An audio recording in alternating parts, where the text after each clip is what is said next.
Σιρορός! Σιρορός! Έρχομαι ένας-ένας.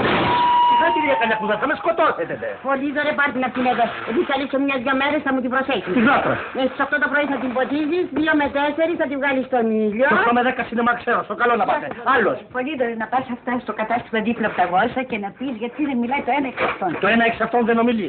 Θα είναι ο σύζυγος γι' αυτό. Μην ανησυχείτε, θα πάω. Πολύ ωραία. Μπορείτε. Δώσ' το για καθάρισμα, βρε παιδί μου. Ναι. Σιρορός! Σιρορός! Σιρορός! Έφτασα. Μέσα, έρθω, μέσα.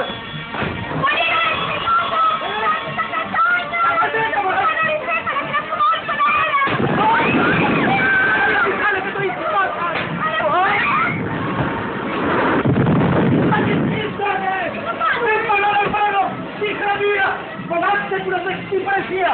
Στρατό ναυτικό και αεροπορία!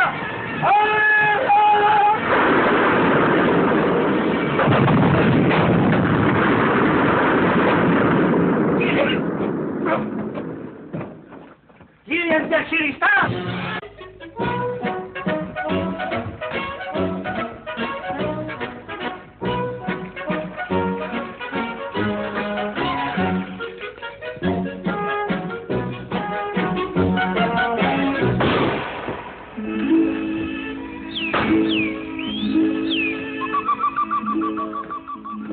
Καλημέρα σας κυρία Χασάμπεϊ με το σκύλο σας. Γεια σου Πολύδωρε, καθαριότητα. Να κατρούλα.